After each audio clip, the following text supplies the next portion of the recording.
Travis, this is statistically, I think, the best rush defense you guys have faced this year. What stands out when you watch them on film? The grit that they have, the discipline that they have. They're a very good, hard-nosed football team. I can't wait. Let's go to Pranav. Travis, you had an exceptional season this year. What do you think were the biggest factors for that breakout season?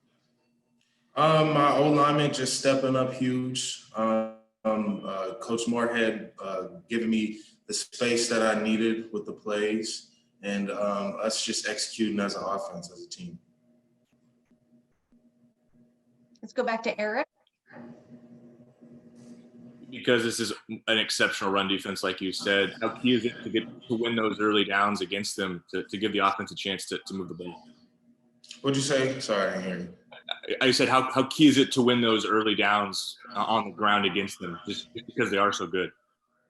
Oh, they're huge. We have to get at least 5 or 6, and we're looking for 5 or 6 yards.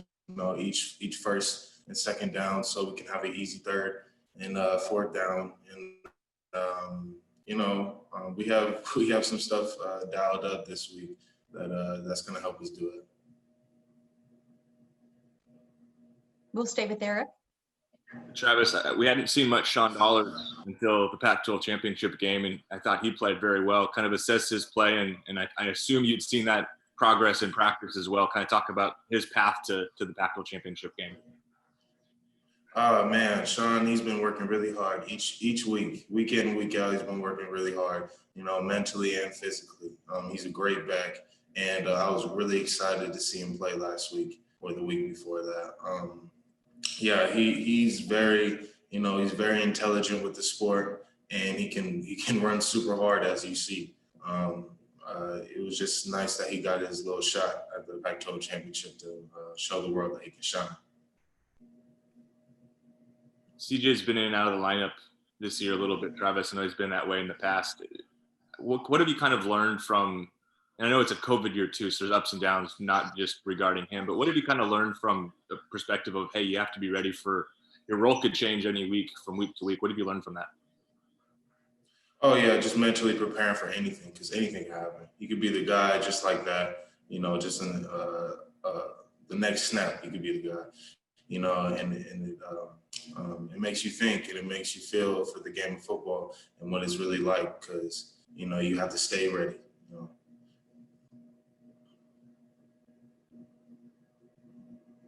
Again, please use the raise your hand icon at the bottom of the page if you do have a question.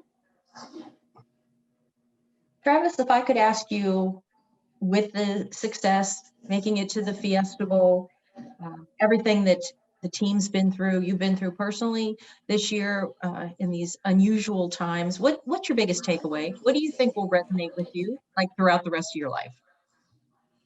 My biggest takeaway of this year is just honestly being with my guys. We were all suffering at the same time, and it was a team effort to come out the slums how we did, and win the Pac-12 how we did. It was all, a team effort to put our minds together, put our hearts together, and say that we want to do this. It was beautiful, and it was huge, and I'll never forget that.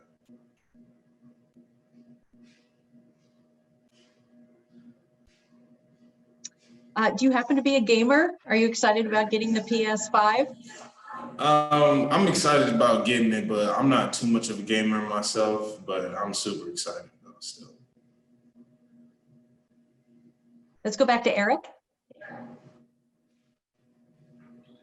This Iowa State defense, I know there's been talk about, they do a lot of different things, show a lot of different looks. How key has these last 2 weeks and extended preparation period been for getting ready for them?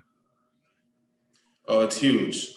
This last 2 weeks of preparation, we've been really in our books. We've been really, looking at them, really, watching our film, all of us as a team. And I believe we're ready. And this team is not, a team that's just going to roll over when you hit them in the mouth. They're going to hit back.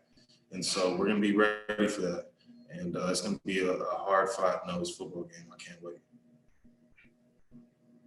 I guess a couple parts on this, but your older brother Troy now playing for the Vikings. How much have you been able to watch of him, and how much has he been able to watch of you? And kind of talk maybe about the interactions. Kind of strange because you guys have been playing together for the last couple of years. Yeah, we watch each other's games almost every week, you know, if we can. Actually, he calls me before the game and vice versa. I call him before his game, and we make sure we're good. You know, it's a lot different. You know, we've always been around each other, and we've always been able to come to each other's games or play with each other. So this year's a lot different, but we're coping with it. And yeah, so we're always making sure to each other that we're good and always calling each other and stuff like that.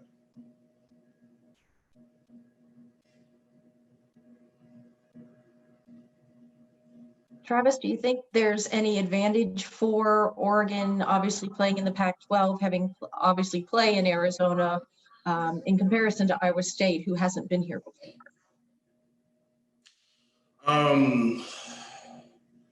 Yeah, I mean, I think we're obviously, you know, I believe that we're the better team, but you know, not by a huge distance. It's gonna be a great game. Advantages, you know, I'm not sure. We're gonna see on Saturday or on Friday. Saturday, yeah, Saturday. Yeah, so we're gonna see those advantages there, but I'm not sure. And we'll just wait for a few more questions and also see if anyone wants to join from the other room.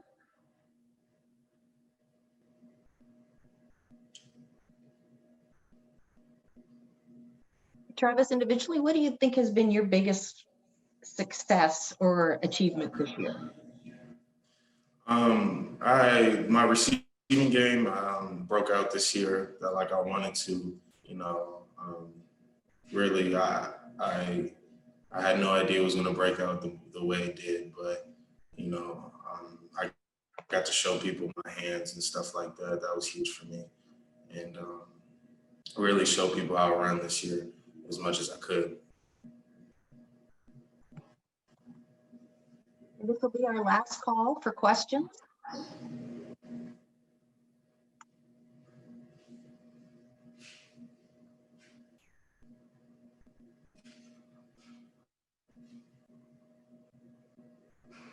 Okay, Travis, well, thank you so much for your time. We really appreciate it. Good luck on Saturday. Thank you. See y'all later.